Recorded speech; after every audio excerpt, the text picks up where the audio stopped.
میں نے اپنے والد ماجد رحمۃ اللہ علیہ سے حضرت مولانا مفتی محمد شفیع صاحب رحمۃ اللہ علیہ، اللہ تعالیٰ ان کے درجات بلند فرمائے، ان سے سنا، حضرت نے کہیں حکایت پڑھی ہوگی، ہے تو حکایت ہی لیکن بڑی سبق آموز ہے۔ حکایت یہ ہے کہ ایک شخص نے ملک الموت یعنی حضرت اسرائیل علیہ السلام کو خواب میں دیکھا۔ ملک الموت جن کو اللہ تعالیٰ نے انسانوں کی روح قبض کرنے کے لیے پیدا فرمایا ہے، اور یہی وہ خدمت انجام دیتے ہیں، اللہ تعالیٰ کے حکم سے لوگوں کی روحیں قبض کرتے ہیں، جس کا حکم ہو جاتا ہے کہ وہ جاؤ قبض کر لو، روح قبض کرنے کے لیے پہنچ جاتے ہیں۔ تو کسی نے ان کو خواب میں دیکھا اور ان سے کہا کہ حضرت آپ کو ایک ہی کام ہے دنیا میں، کائنات میں، لوگوں کی روح قبض کرنا، اور جب روح قبض کرنی ہوتی ہے تو آپ اچانک لوگوں کے پاس پہنچ جاتے ہیں اور قبض کر لیتے ہیں، کوئی نوٹس ہی نہیں بھیجتے، کوئی نوٹس بھیجتے کہ بھئی 1 مہینے کے بعد میں آنے والا ہوں، تو لوگ کچھ تیار ہو جاتے ہیں اور تیار ہو کر پھر دنیا سے رخصت ہوتے ہیں۔ آپ تو اچانک جب آپ پہنچتے ہیں اور جا کر لوگوں سے کہتے ہیں کہ بھئی مجھے حکم ملا ہے تمہاری روح قبض کرنے کا، قبض کر کے چلے جاتے ہیں۔ تو خود خدا کے لیے نوٹس تو بھیجا کریں تاکہ آدمی جو ہے وہ کچھ تیاری کر لے کہ میں مرنے والا ہوں۔ تو حضرت جبریل علیہ السلام، حضرت اسرائیل علیہ السلام نے جواب میں کہا کہ ارے بھائی میں تو اتنے نوٹس بھیجتا ہوں، اتنے نوٹس بھیجتا ہوں کہ جتنا کوئی نہیں بھیجتا ہوگا، لیکن میں کیا کروں، کوئی نوٹس پر کان ہی نہیں دھرتا۔ انہوں نے کہا کب بھیجتے ہیں؟ کہا کہ جب تمہیں بخار آتا ہے تو میرا نوٹس ہوتا ہے، تمہیں کوئی بیماری لاحق ہوتی ہے میرا نوٹس ہوتا ہے، جب تمہاری عمر 60 سے اوپر پہنچ جاتی ہے میرا نوٹس ہوتا ہے، تمہارے جب پوتے پیدا ہو جاتے ہیں میرا نوٹس ہوتا ہے، تمہارے بال سفید ہو جاتے ہیں میرا نوٹس ہوتا ہے، ہر موقع پر میں تم کو نوٹس بھیجتا ہوں کہ اب تمہارا وقت قریب آ رہا ہے۔ تو لیکن میں کیا کروں کہ تم نوٹس لیتے ہی نہیں ہو، تم اس کے اوپر عمل کرتے ہی نہیں ہو، یہ سمجھتے ہو کہ بس ساری زندگی ایسے ہی رہنی ہے۔ تو میرے نوٹس تو بہت ہوتے ہیں، اور اسی بات کا ذکر قرآن کریم میں بڑی خوبصورت انداز میں اللہ تعالیٰ نے فرمایا کہ جب اللہ بچائے جہنمی لوگ اللہ تعالیٰ سے یہ کہیں گے کہ یا اللہ زندگی تو ایسے گزر گئی، لیکن ایک مرتبہ مجھے ہمیں واپس دنیا میں جانے دیجئے، پھر دیکھیے ہم کیسے متقی پرہیزگار بنتے ہیں، اب تو ویسے ہی ہم نے غفلت میں گزار دی، ایک مرتبہ واپس جانے دیجئے۔ تو واپس جا کر ہم یقیناً اب ہم بڑے پرہیزگار ہو جائیں گے، گناہوں سے بچیں گے، آپ کے حکم کی تعمیل کریں گے، زندگی بالکل بدلی ہوئی ہوگی، ایک مرتبہ بیٹھ کے تجربہ کر لیجیے۔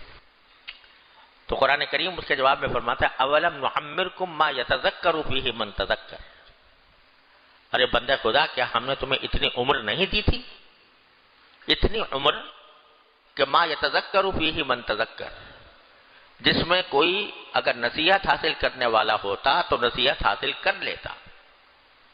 ارے بھائی 50 سال، 60 سال، 70 سال، 80 سال تمہیں عمر دی تھی، اور یہ اتنی عمر ہے کہ اس میں اگر کوئی شخص ٹھیک ہونا چاہے تو اس کے لیے بالکل کافی تھی، ٹھیک ہونے کے لیے کوئی لمبے چوڑے کام کی ضرورت نہیں، توبہ کرے اپنی سابق زندگی سے، جس وقت توبہ کر لے گا اور اللہ تعالیٰ کے حضور رجوع کر لے گا اسی وقت وہ ٹھیک ہو گیا۔ تو اتنی بڑی طویل عمر میں کوئی بھی وقت جو انسان اپنی اصلاح کے لیے خرچ کر لے، توبہ کرنے کے لیے خرچ کر لے، ایک لمحے کے اندر ٹھیک ہو سکتا ہے۔ تو اگر فرض کرو کسی کی عمر 60 سال ہوئی، 70 سال ہوئی، کتنے دن آئے اس میں، کتنے دنوں میں کتنے گھنٹے آئے، کتنے گھنٹوں میں کتنے منٹ آئے، کتنے منٹوں میں کتنے سیکنڈ آئے، 1 منٹ کا کام تم نے نہیں کیا۔ 1 منٹ کا کام کیا تھا؟ اے اللہ مجھ میں اپنے ساری زندگی میں جو کچھ مجھ سے گناہ ہوئے اے اللہ اپنے فضل و کرم سے مجھے معاف کر دے، اب جو کچھ بھی وقت گزرے گا انشاءاللہ آپ کی رضا کے مطابق گزرے گا۔ 1 منٹ سے بھی کم کا کام ہے، یہ نہیں کیا تم نے۔ اور اگر کبھی غلطی ہو جائے تو توبہ کا دروازہ کھلا ہوا تھا ہر وقت، جب چاہتے تو تم توبہ کر کے استغفار کر کے اپنے گناہوں کو مٹا سکتے تھے۔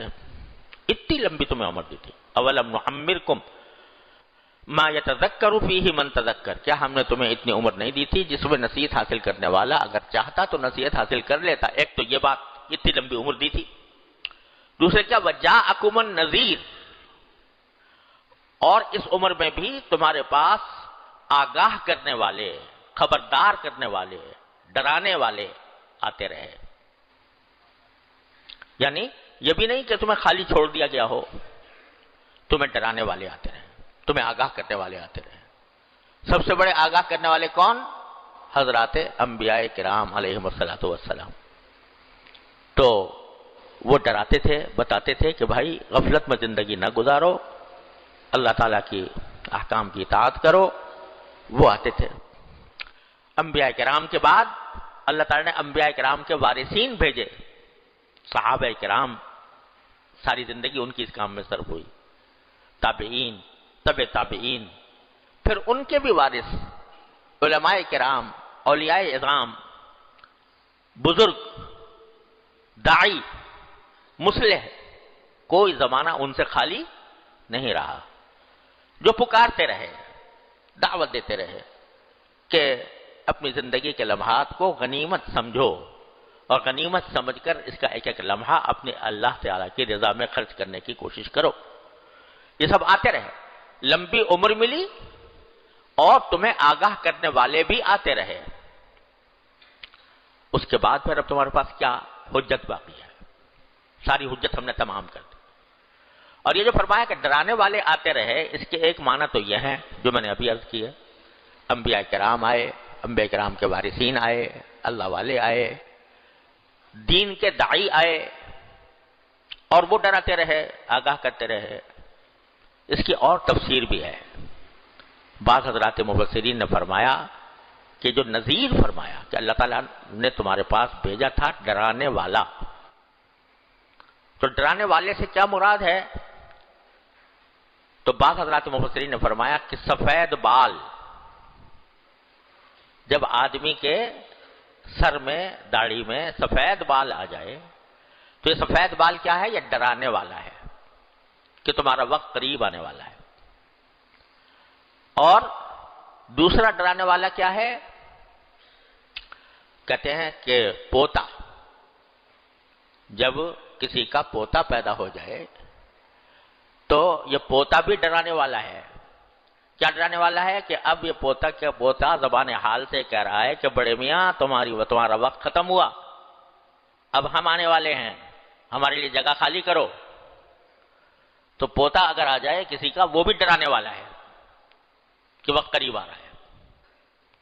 تو سفید بال کی بھی تفسیر کی ہے بعض حضرات نے، اور پوتے سے بھی تفسیر کی ہے کہ پوتا آ گیا تو اب سمجھو کہ تمہارا وقت آنے والا ہے۔ تیسرا یہ کہ بیماریاں کثرت سے آنے لگیں، کثرت سے آنے لگیں۔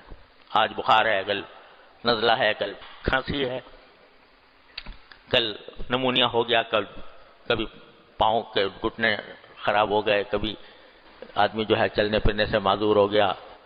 یہ جو بار بار جب بیماریاں آ رہی ہیں، یہ بھی کیا ہیں؟ ڈرانے والی، نذیر ہیں۔ ہاں، ہمارے حضرت والد ماجد قدس اللہ تعالیٰ سرہ ایک شعر پڑھا کرتے تھے عربی کا،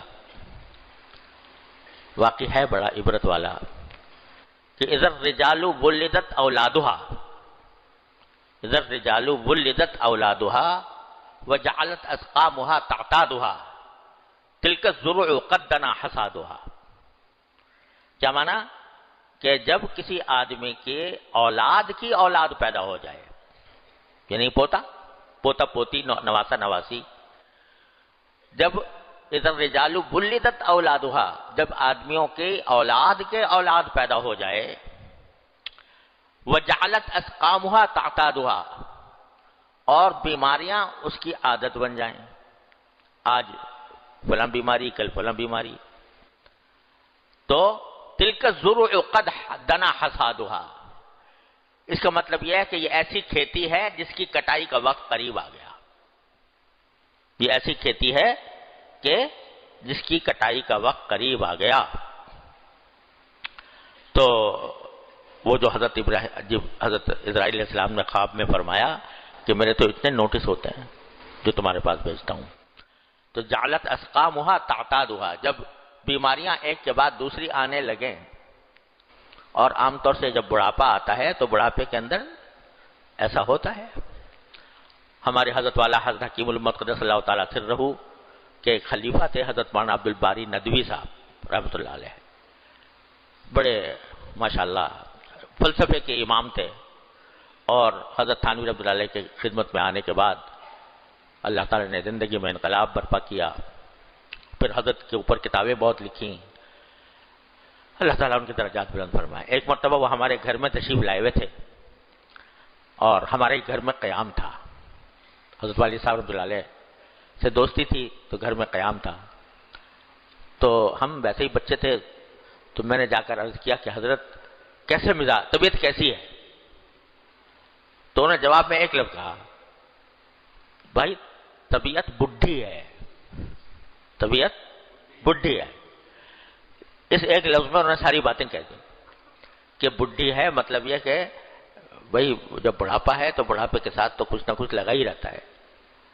وہ ہمارے ہاں اردو میں مثل مشہور تھی کہ بوڑھے آدمی کی مثال ایسی ہے جیسے چارپائی. چارپائی اب تو لوگ چارپائی بھی بھول گئے، لکڑی کی چارپائی ہوتی تھی نا، تو اس کو اس کے جو ڈنڈے ہوتے تھے تو ایک طرف سے ٹھوکو تو دوسری طرف سے نکل گیا، وہاں سے ٹھوکا ادھر سے نکل گیا.